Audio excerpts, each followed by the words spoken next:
So I did feel, and I do feel like there are parts of standing on a podium with your flag being raised, wearing USA on your legs and your back and your last name, and representing a country and winning medals for Team USA that didn't reflect me and don't reflect me. They're parts of the American culture that I would like to change. But the way that I always speak about it is that you would never let your family member or someone that you cared about keep tumbling down a spiral that you don't think is good. You would speak up. You would talk to them about it.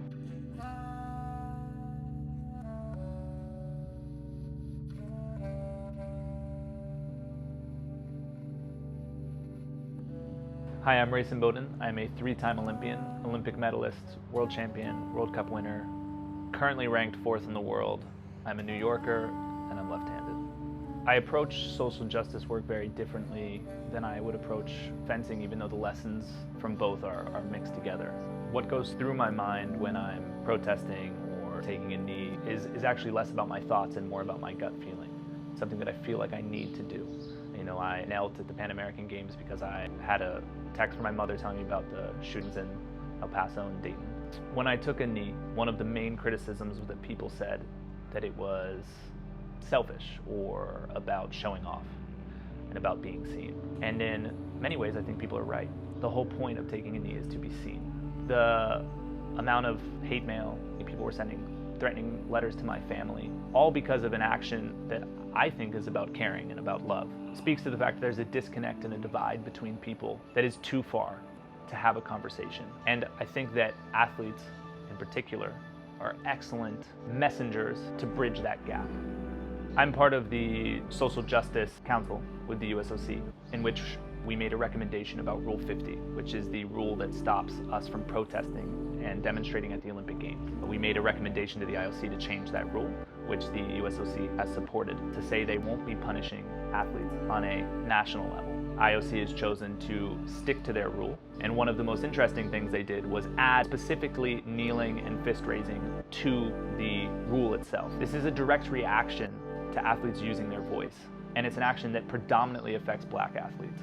So what you're seeing is people using their organization and their power in order to silence a group of people who are not talking about propaganda, they're not disrupting the ceremony. They're speaking about their communities, and they're speaking about things that need to change in their homes of the place that they're representing at a competition.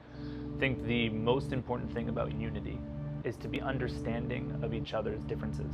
When you're on a team and you're competing against other guys in the world, you're relying on your teammates to be a champion. And we all compete differently.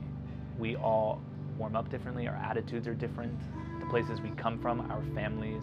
And I think unity is about allowing people to fulfill their utmost potential as who they are. One of my favorite sayings, and what we say with all my friends, is like, you do you and you do it to the best of your damn ability, and a lot of good will come out of it. And there's so many different types of people, there's so many different types of sexualities and religions and skin colors. It's like, they're beautiful, they're all beautiful, and we all want them to thrive. And when they all thrive, they make incredible things. And if we want to be unified and we want to build a team that is successful as a country or as a nation or as an organization, it's about understanding those differences and letting each of those communities and areas and people thrive. Stay in my lane. I didn't know I had a lane. I didn't know that when I was a kid I decided to do one thing, and I made a decision to fence when I was 10 years old. So if that was the decision I had to stick for the rest of my life, couldn't talk about anything else, I'd be a pretty dull person. So I would hope that people would understand that sports it's a game, and it's not everything in life. My Olympic medal sits in a drawer, but my relationships with people and the world around me and my reaction, my reflection upon the world and its reflection upon me is drastically more important. I'll just be really truthful. I think that growing up, I used to think beauty was really exterior. And as I got older, I think the idea of beauty has drifted and drifted and drifted away from that. And for me, beauty is the special qualities that make you unique. I think that everybody has something, and everybody has something that makes them one of a kind. And for me, that one of a kind thing is what makes someone really, really beautiful. You know, we always joke about people saying like, oh, I have this one thing, like it's my thing. You know, I think everybody has it, and it's what makes the world go round.